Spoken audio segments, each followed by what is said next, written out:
Masechet Nedarim, résumé du Daf Nunbet. Celui, dit la Mishnah, qui a fait un neder de ne pas prendre de lait. Est-ce qu'il a le droit au liquide qui sort du lait tourné?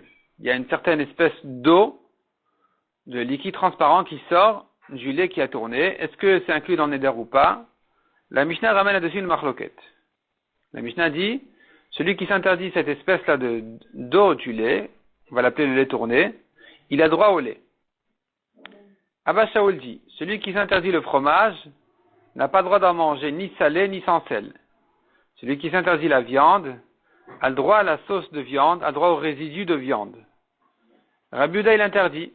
Rabbi Yehuda ramène l'histoire de Rabbi Tarfon, qui lui interdit les œufs qui ont été cuits avec la viande.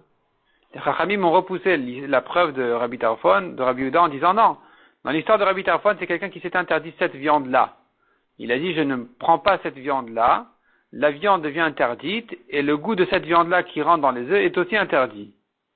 Donc quelque chose qui interdit une certaine chose précise, un aliment précis, s'il se mélange avec un autre, là on verra s'il donne du goût dans la deuxième, alors c'est interdit, sinon non.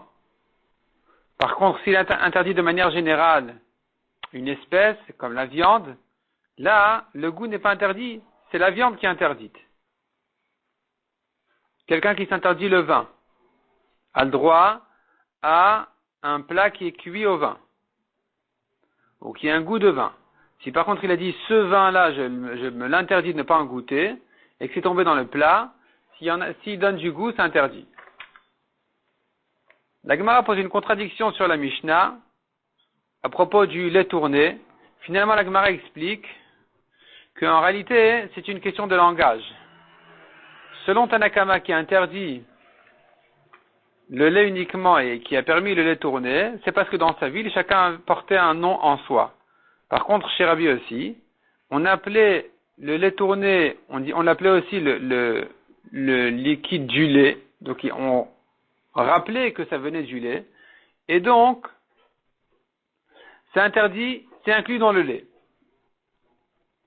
La Gemara ramène encore une braïta qui dit, celui qui s'interdit le lait a le droit au lait tourné. Le lait tourné a le droit au lait. Il s'interdit le lait, il a droit au fromage. Le fromage, il a droit au lait. Il s'interdit la sauce de viande, il a droit au résidu. Il s'interdit les résidus, il a droit à la sauce. Et s'il a dit cette viande-là, je ne mange pas, là, il n'a pas droit ni à la viande, ni à sa sauce, ni à ses résidus. Celui qui s'interdit le vin a le droit à un plat qui a un goût de vin, qui a pris le goût du vin. Si par contre, il a désigné le vin en disant voilà, ce vin-là que je ne goûte pas, si ça s'est versé dans le plat, puisqu'il y a un goût de vin, c'est interdit. Mishnah suivante. Celui qui s'interdit les raisins a le droit au vin. Les olives a le droit à l'huile.